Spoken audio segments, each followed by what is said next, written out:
Thank you very much, Mr. Friedman. It's good to be here with all of you. And before I start teaching, I just want to say toda rabba to all of our teachers and faculty and staff and all of the students who have made this amazing and little crazy year so enjoyable.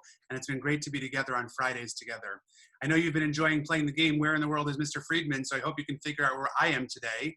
I wanted to be close to school, even if we couldn't physically be there together. So notice school in the background.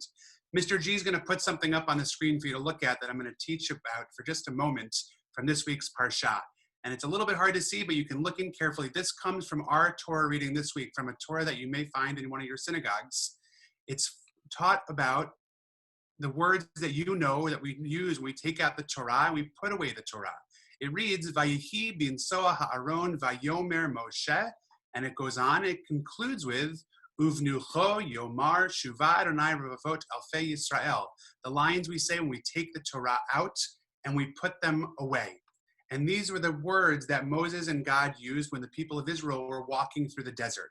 But what I want to focus on with you is not the actual words, but are these little symbols that you may see right at the beginning of the verse and right at the end of the verse. If you look carefully, it's the Hebrew letter Nun. The Hebrew letter nun kind of put backwards or upside down. We call them the inverted nuns. And they kind of serve, thank you, Mr. G, that's excellent. We should have you always teaching along with us. So these inverted nuns are what I want to focus on for a minute. And Mr. G, you can take away that screen share for now. And what I want to tell you is what they're doing there. So there are three different things that we're going to talk about. The first one, and this is from the Talmud that we learned this, says, what are those nuns doing there? Why are they there in the middle of the text? Well, one of the reasons has to do with someone who said, maybe this text is actually in the wrong place. Maybe it doesn't belong here in the Torah. Maybe it's a story from a different time. That may seem a little weird because we always think of the Torah as always the same and always perfect. But the rabbis didn't always think that way. In fact, they had a really great phrase. It was Ein mukdam umuchar la-Torah. There is no beginning and no end to the Torah. We can jumble up the phrases and put things in their places the way we see fit.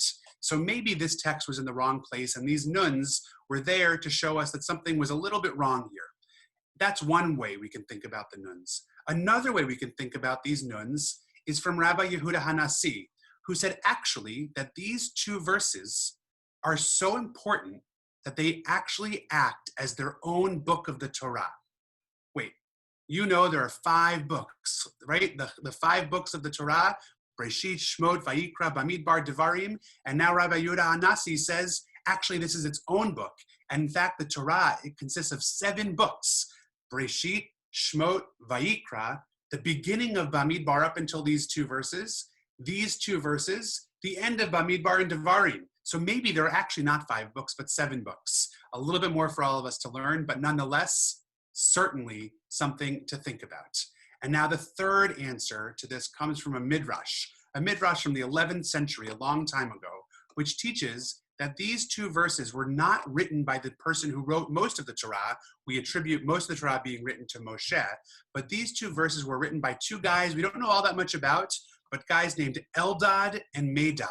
And in fact, this writing is here because it was their work, it was their prophecy, it was their words that we wanted to share with what was going on in the Torah.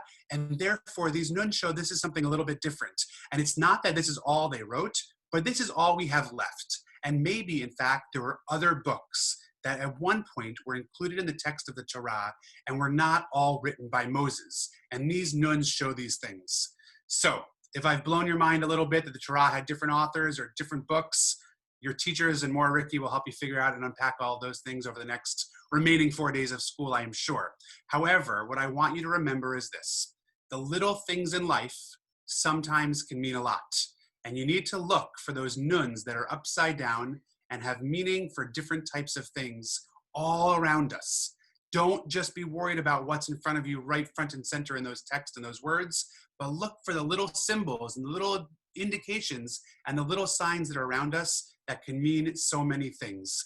And maybe someday you'll write a text that will be included in between 2 nuns that will make up a new Torah that all of us will read and love every single day and every single week. So from our family, Shabbat Shalom to the Schechter family.